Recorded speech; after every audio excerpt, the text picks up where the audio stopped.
Ratchet and Clank Up Your Arsenal, the third entry in the Ratchet and Clank series, was definitely a memorable title. Up Your Arsenal was the game that spawned the famous Death to the Squishies music video and a lot of other memes. Hi, my name is RC3, and today I am going to be talking about Ratchet and Clank 3 Up Your Arsenal. The game my username is, well, for now anyway. If you enjoy this type of content, be sure to like and subscribe. It really helps me out, makes me feel better. I have been seeing feedback from you guys asking for more gameplay, which I definitely can do. I am still making my way into YouTube, so I greatly appreciate all the feedback I have been getting from you guys. It means a lot. Up Your Arsenal starts out with Ratchet and Clank watching Clank's new show, Secret Agent Clank, which also spawned a video game we never talk about. Ratchet changes the channel, understandably, to Darla Gratch reporting that Veldin is under a Terranoid attack. Poor Darla cannot catch a break. Ratchet, of course, packs up his ship to take off for Veldin, and him and Clank take off. The first planet we are greeted with is back to Veldin, like in the first title. Now, this is kind of where my issues started rising. Veldin looks fine, but take note of it. Its orange and red color palettes tend to repeat in this game. Ratchet is initially greeted by the Galactic Rangers, not related to the 2016 Rangers, who all mistaken Ratchet as a new sergeant. Ratchet is confused, but despite that, he is handed the first weapon in the game besides the wrench, the Shock Blaster. I actually really like the Shock Blaster, but in a way, I wish the developers did not create a starting weapon this strong. The Shock Blaster is a very powerful weapon throughout the entire game, honestly making me want to challenge myself beating the entire game just using it. Once it upgrades to version 5, it just feels unstoppable, even in challenge mode. Later down the level, we also get a Nitro Launcher. It's not much different than the Gravity Bomb in Going Commando. In fact, I would really say it's not really that special compared to it. It's kind of powerful at V5, but insanely enough, not as powerful as the Shock Blaster. Veldin was insanely easy, but it is also the first level in the game. Just like in previous titles, the first planet serves as basically a tutorial. After saving Veldin, Ratchet gets in touch with the president, who sounds like a specific president in the 90s. Missed opportunity for a Monica joke. Anyway, the president, of course, noticed Clank and immediately asked for his help. Why? Well, Clank is a secret agent on TV, of course, so it is only logical. The president explains that he needs both Ratchet and Clank to find an unknown hero to defeat a villain named Dr. Nefarious. The president explains Nefarious is trying to destroy the galaxy, of course. And Ratchet and Clank need to find this mystery hero on a planet called Florana where he was last spotted. Ratchet and Clank fly to Florana, which if you remember Planet Oozla from Going Commando, you have an idea of how this level plays. It's not hard at all, in fact I would consider it a bit too easy. Ratchet and Clank find the mystery hero, and trying to explain the situation did not work out well for them. The mystery hero demands the two walk the path of death before they can really talk to him. The path of death wasn't hard at all. In fact, if you can clear it without taking any damage, that's a skill point. It's easier said than done though. After walking the path of death, the hero is revealed to be nobody other than Captain Quark. This is a satisfying boss battle considering I don't like Quark, and it was super easy to beat. If you basically shoot him non-stop, his animations will cancel so he won't summon any enemies. Not only that, but it makes the battle much faster. Captain Quark at this point has completely lost his mind thinking he's a monkey. Ratchet and Clank managed to get him into the ship, but definitely not in a comfortable way. A lady named Sasha soon calls them, explaining that the president asked her to assist them. She sees that they have Quark and requests them to come up to her ship, the Starship Phoenix, which serves as a main hub area in the game. The Starship Phoenix is definitely awesome for me. I really wish it made other appearances besides this game, but I think it served as a great hub area. Yes, I know it makes an appearance in Deadlock, but it's not the same. One other thing I noticed about the Starship Phoenix was the theme music. I seriously forgot how much of a banger this is.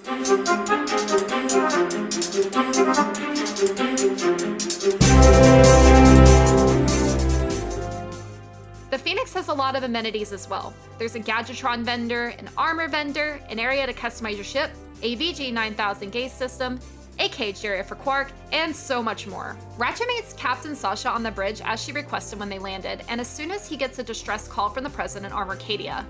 The call is soon interrupted by Dr. Nefarious, who declares war on what he calls the Squishies. Ratchet and Clank immediately take off to Marcadia to help the Rangers defend the president. Marcadia is where the issues of this game really start to show through. The actual level design isn't necessarily bad, but to me it looks way too much like Veldin. I kind of feel like Marcadia could have been an expansion or something. After completing the first area, you're brought into a dropship where you have to do what is called the Ranger missions.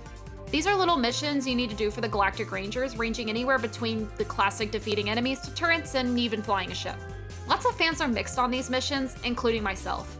I don't necessarily mind them, but there are cases in the game where they were definitely getting in the way. I do enjoy using all these weapons to their full potential and causing blasts all over my screen, but there are simply just too many of these Ranger missions in the entire game. They do get old fast. After defeating the Ranger mission, the president greets Ratchet and Clank and explains the city's defense grid is down. And the fact that this guy is supposed to be the parody of a certain president, it kind of makes this joke a little worse.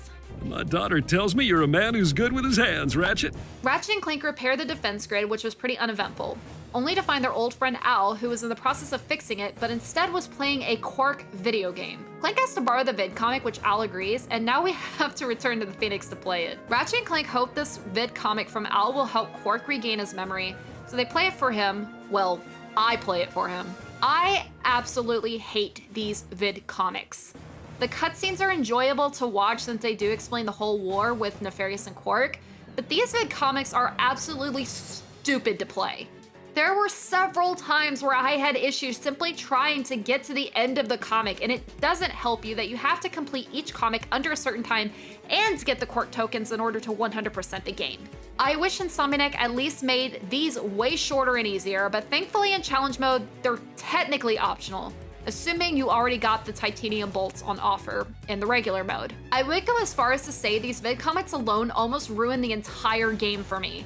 That is how much of a problem they were for me, and I honestly just wanted to jump back into the normal game as quick as possible. They almost made me not even want to bother to try to 100% the game when I was younger. Thankfully, after the vid comic, Sasha shows Ratchet Annihilation Nation ad. This ad explains if somebody wanted to walk the path of death course and fight wave enemies, they would win a device called the Teary Eyes. Ratchet is a bit annoyed but goes to Annihilation Nation anyway. There is zero challenge in Annihilation Nation. I am mixed on how I feel about this. On one hand, I get bored doing these challenges, but on the other hand, it's a very easy way to make bolts. I honestly prefer the arena challenges from Going Commando over these. Going Commando felt like I had to work for the rewards. Up Your Arsenal felt like they were handed to me. Anyway, after Ratchet wins the tournament, a celebrity named Courtney Gears gives Ratchet the Tira Guise, which disguises him as a Tyrannoid. He can even speak another language called Tyrannese. Ratchet soon returns to Phoenix to be greeted by Quark and the Q-Force. The creation of this group was very on brand for Quark. I still cannot understand how Ratchet and Clank are taking this. Skidman Marks, Helga, and Al from the first game make reappearances here. I thought this was awesome to include these characters. I am not sure how Skid got involved with Quark, considering how he didn't know him in the first game, but it's nice to see his return. Quark assigns the Q-Force, or Ratchet and Clank, a task to infiltrate Nefarious' base on planet Aquatos. Not really the best group to be in. Again, why does Ratchet and Clank put up with this? They took off to planet Aquatos, which I will say was a breath of fresh air for this game. I was getting very tired of the orange and brown tones, so Aquatos was a nice level to see at least. I enjoyed swimming through the pipes and exploring around in the pools, and I also just had fun in general platforming this map. Ratchet and Clank do run into Skid on this planet too, who is the only one with something called a hacker, which is needed to extend bridges. Skid follows you around, but he isn't really a bother. He doesn't really help defeat the enemies though. You also find Slipcognito here again, but this time he is selling Megacorp weapons. Here's a tip, do make sure to buy all the weapons in Going Commando. Otherwise, you will not get them free here. Ratchet and Clank soon split up, with Ratchet having to talk to the Tyrannoids and Clank goes into the ventilation shaft. The ration portions aren't too bad. In order to talk to the Tyrannoids, you do have to play this rhythm game. I don't mind it, but it's not the best feature of this game. The Clank missions here I feel are way better than the previous titles. They feel short, easy, and straight to the point. I feel like that's how they should be. Ratchet and Clank reunite in Nefarious' office, only to discover Nefarious had a creepy obsession with Secret Agent Clank. Clank is, of course, creeped out by this, but eventually they download the star map they needed and exit through a sewer pipe. The sewer pipe leads us once again to the plumber, who at this point makes cameos in all the games. He explains he is looking for sewer crystals for his wife, which the player actually should have obtained by now. I am not sure what sewer crystals are exactly, but I don't think I want to. Regardless, he does pay for these, so I suppose it's not all bad. With these sewer pipes, I highly suggest waiting for the gravity boots and the Map-O-Matic. It will be clear later in the game before you have these, but the sewer actually has 2 levels.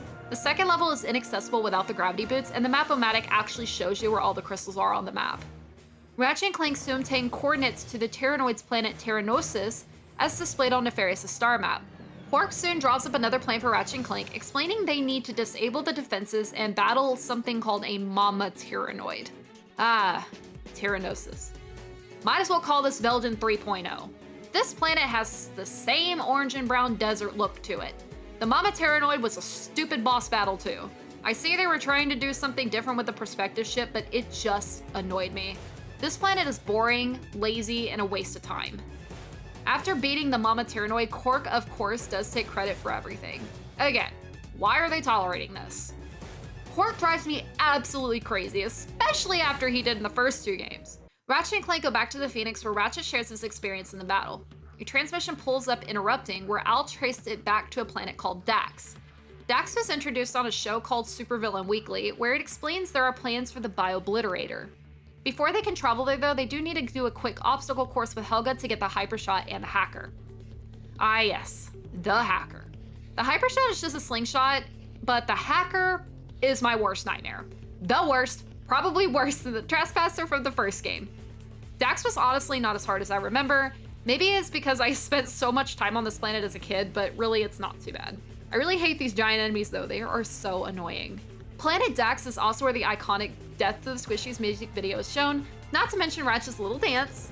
Death to the Squishies does reveal Courtney Gears is involved with Nefarious' plan, so Ratchet suggests to visit Annihilation Nation again to possibly get a chance to talk to her about it. Planet Dax also has 3 ways to go, with the right side leading to the music video, and the left side leading to Nefarious' plans for the Bio-Obliterator. The right side is easier, but does require some platforming skill. The left side isn't really that bad, but do be sure your shot blaster is fully upgraded by then. The Death Beam really helps out a lot here. Clank also does get coordinates to the Albani Mood system where the Bio-Obliterator was supposedly heading. The third way behind where Ratchet and Clank landed leads to the charge boots. Technically these charge boots are optional, but they make the levels way more tolerable in some cases. The pathway is a lot harder than the first 2 paths, but the Death Beam once again is very helpful here. These giant enemies are just terrible. Soon Ratchet and Clank take off for the Albani Moon systems. Ratchet and Clank do not find anything there, but I'll suggest they connect the satellites to get the second moon. Repairing these satellites aren't difficult, it's just a bit easy to get lost and lose track. After connecting the towers and getting to the second moon, the enemies spawn a lot more here, but this still isn't hard to complete. Ratchet and Clank soon run into Skid, who apologizes because he was supposed to meet them there, and explains the drive-thru at Galaxy Burger was slow.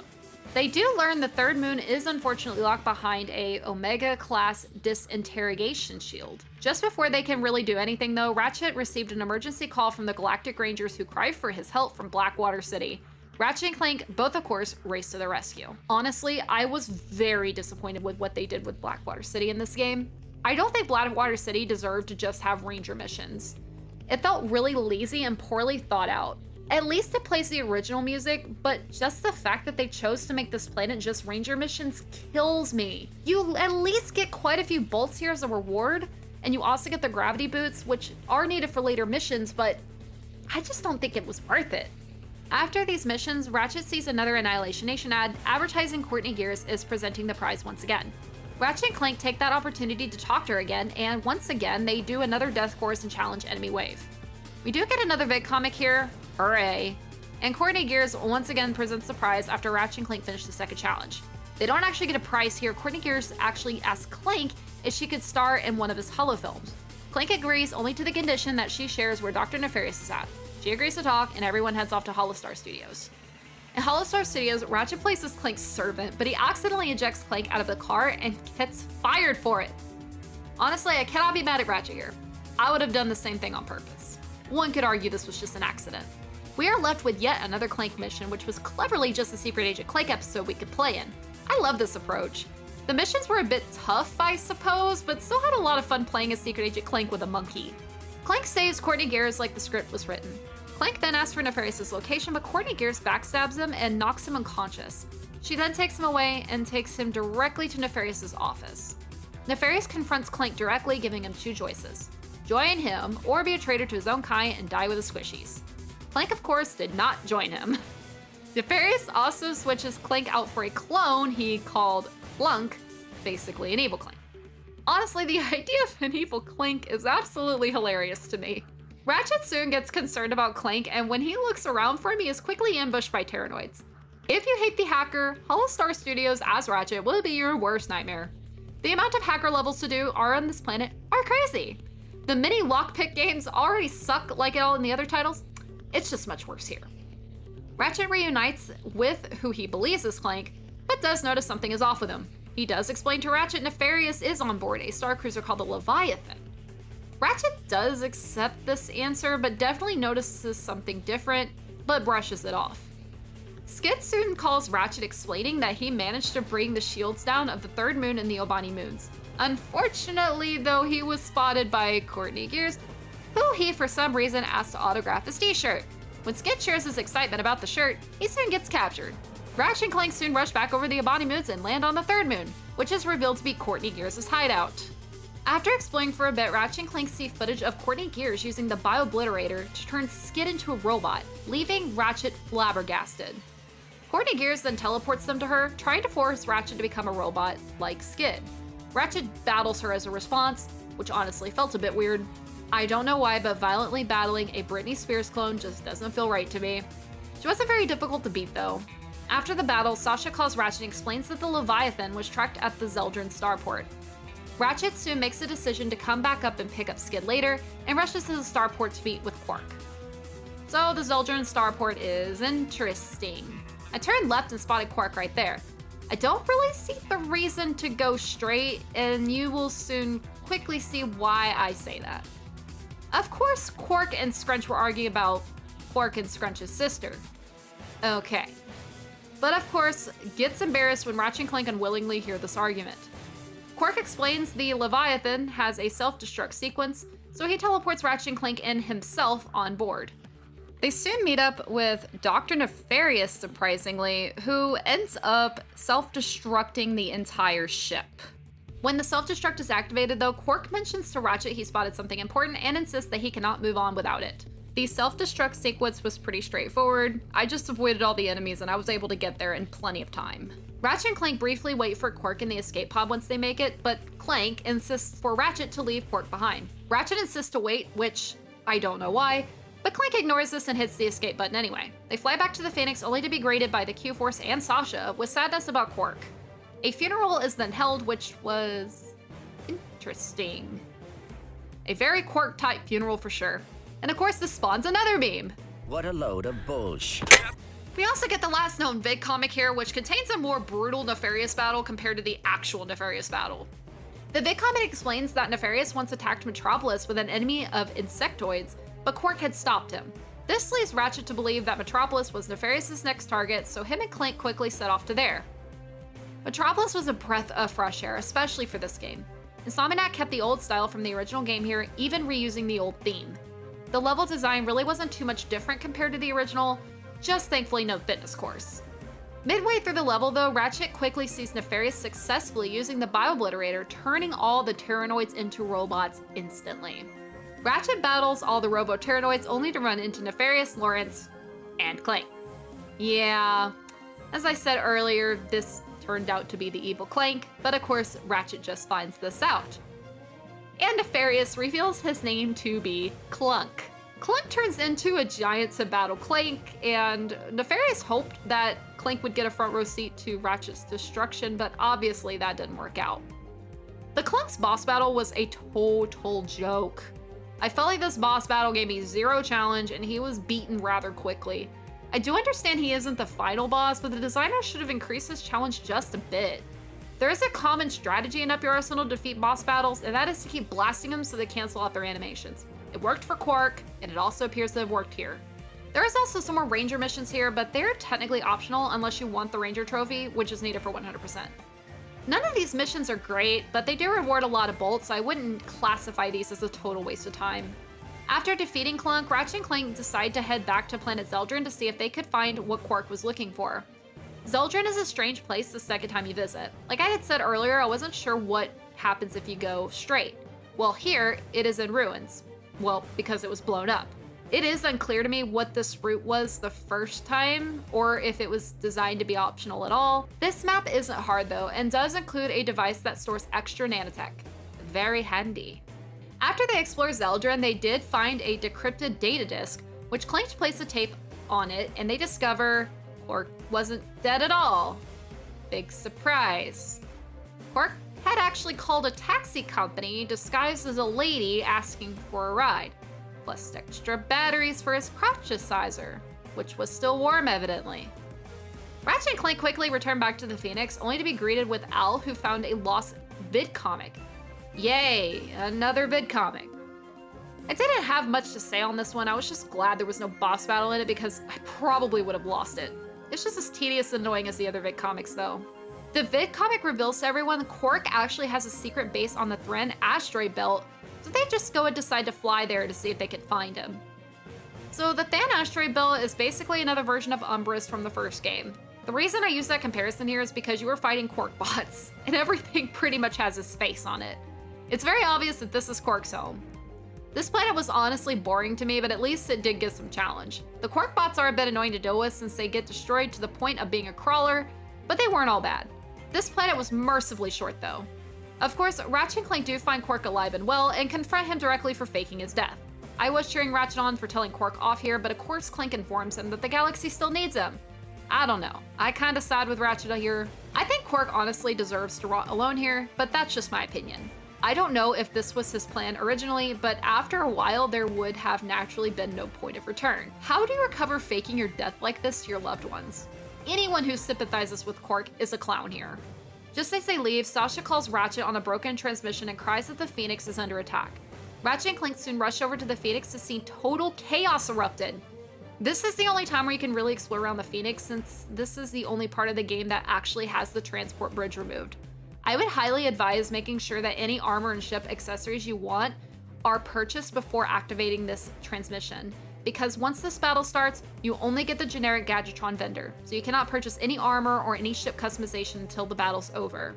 After the battle, Al decrypts the data disk, and he finds Nefarious's master plan. According to the plan, the Bio-Obliterator was currently refueling on planet Koros and was going to make it back to Ratchet's home planet Veldin. Once again, like in the first game, he made full circle. Koros is fine, but small. There isn't a whole lot of exploration to be done here, and honestly, I don't mind, because at this point I was just ready to defeat the game entirely. It's certainly a neat planet, reminding me a bit of Going Commando, but other than that, I wouldn't say it's anything special. Clank crawls into a giant cannon and successfully destroys the Bio-Obliterator, but Sasha quickly calls again and explains a second Bio-Obliterator was on the launch site at planet Mylon. Landing on planet Mylon, I am not sure why they didn't just make this Veldin. It seriously looks like the final level of the first game, but to be fair, this is what? The fourth time this planet looks like Veldin in this game? Thankfully, this is the final planet here, but it is super anticlimactic. It doesn't really feel like a final level to me. Once again, with the enemies being too easy. I'm not sure if people complained originally about Going Commando's enemies being too hard on the final planet, but the challenges here were much in the opposite direction. These enemies needed to be more difficult. Of course, after defeating all the enemies, Ratchet confronts Nefarious directly. This of course leads to the final boss of the game, Dr. Nefarious obviously, which I was mixed about. There are 3 phases to this battle, and each phase has its own difficulty. The first phase wasn't hard, although I did have an issue carelessly charge booting everywhere, but the second phase was much harder. Definitely not the hardest boss in Ratchet and Clank history, but it was a bit of a challenge. The third phase, though, shouldn't exist. The third phase is literally just Ratchet getting into a hover ship and successfully destroying Nefarious in it. What makes this level so ridiculous, though, is it's almost impossible to die. Midway through the flight, you can actually change vehicles, so it was just absurd to me how little of a challenge this was, and it felt like a waste of time. It shouldn't have been included in my opinion. Quark did eventually fly up to help take Nefarious down, which was a sweet moment, but Quark has a long way to go if he wants to get in my good graces again. The ending of the game takes place in a feature film of Secret Agent Clank with everybody sitting in the theater enjoying the film. And of course, I didn't think it was very good, but everybody else did, so that's what's important. Overall, I don't know if I can call Ratchet and Clank Up Your Arsenal my favorite Ratchet and Clank game anymore. As a kid, it was my all-time favorite, but looking at it as an adult, I do see several issues with it. What bugs me the most is the repeated Veldin planets and Blackwater City especially. I felt like this game really lacked the variety the previous games had, but I do like the weapons in it, like the Shock Blaster. I'd even go as far to say you could probably beat the entire game with just the Shock Blaster if you wanted to. Other than this though, I still think you need to give Ratchet and Clank Up Your Arsenal a try. I didn't even touch on the fact that it has online multiplayer like in Deadlock, but of course it's not as fun. But hey, it's still on offer. Overall, Ratchet and Clank Up Your Arsenal was a good time for me, but like I said, I don't know if I still would call it my favorite, and now I'm kind of rethinking my username. Anyway, guys, thank you all so much for watching. I hope you enjoy the rest of your day, and goodbye!